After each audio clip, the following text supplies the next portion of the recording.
Hello बच्चों, चलिए प्रश्न को देखते हैं। प्रश्न है हमारे पास, यदि a बराबर हमारे पास समुच्चय दे रखा है जिसके अवयव हैं 1 2 3 4, तो a में निम्नलिखित गुणों वाले संबंध को परिभाषित कीजिए जो स्वतुल्य तथा संक्रामक हो किंतु हमारा सम्मित न हो।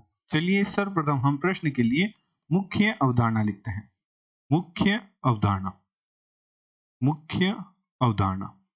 मुख्य अवधारणा में हम सर्वप्रथम स्वतुल्य संबंध को परिभाषित करते हैं कि हमारे पास स्वतुल्य संबंध क्या होता है उसे देखते हैं। तो यदि कोई अवयव A है, यदि अवयव A का A के साथ ही संबंध या किसी अवयव B या किसी अवयव C का उसी अवयव के साथ संबंध हमारा स्वतुल्य संबंध कहलाता है। यदि A अवयव का A अवयव के साथ संबंध है तो ऐसा संबंध स्वतुल्य संबंध कहलाता है। स्वतुल्य संबंध कहलाता है, संबंध कहते हैं।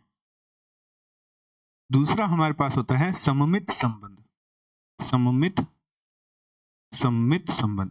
तो सममित संबंध हमारे पास होता है कि यदि कोई अवयव A है वे B अवयव के साथ संबंध रखे, तब यदि B अवयव भी A अवयव के साथ संबंध रखे तो ऐसा संबंध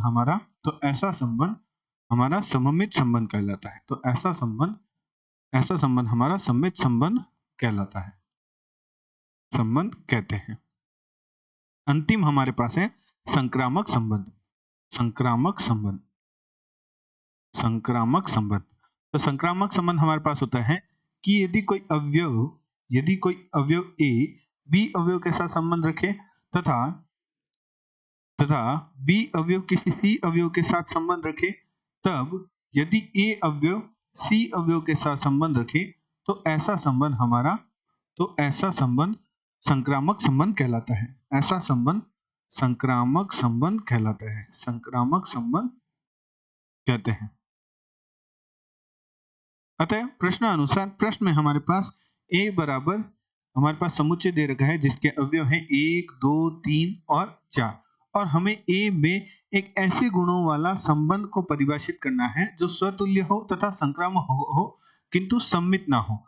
तो हम ऐसे संबंध को परिभाषित करते हैं जो कि स्वतुल्य हो और संक्रामक हो परंतु हमारा सम्मित ना हो। तो सर्वप्रथम हम स्वतुल्य संबंध परिभाषित करते हैं A का A में ही। तो हमारे पास 1 1 2 2 हमारे पास अवयव A समुच्चय के अवयव 1 2 3 4 दे रखे हैं। तो स्वतुल्य संबंध के लिए हमारे पास परिभाषा होती है कि A अवयव का A अवयव में ही संबंध होना चाहिए, अर्थात 1 का 1 में ही संबंध होना चाहिए, 2 का 2 के साथ ही संबंध होना चाहिए, 3 का 3 के साथ ही और 4 का 4 के साथ ही संबंध होना चाहिए। तो यह हमारा स्वतुल्य हो गया।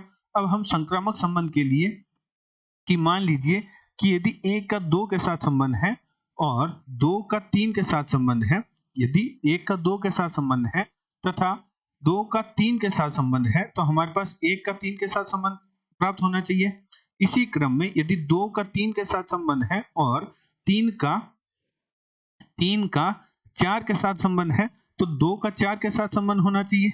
साथ ही साथ 1 का हमारे पास 2 के साथ संबंध है और 2 का हमारे पास 4 के साथ संबंध है, तो हमारा 1 का 4 के साथ संबंध होना चाहिए।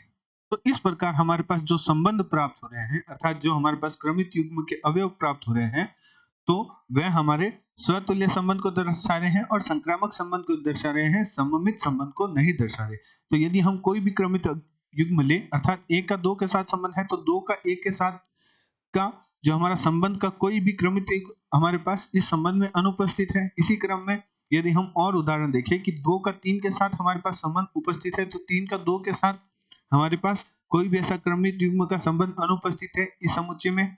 अतः जो हमारा जो A समुच्चय है, A समुच्चय हमारे इस प्रकार के संबंध का समुच्चय है जो कि हमारा स्वतुल्य है, स्वतुल्य और संक्रामक है परंतु सममित नहीं है।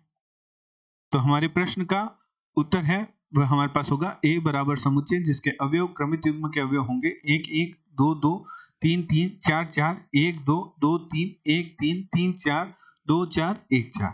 आशा करते हैं आपको प्रश्न का हल समझ आया होगा। धन्यवाद।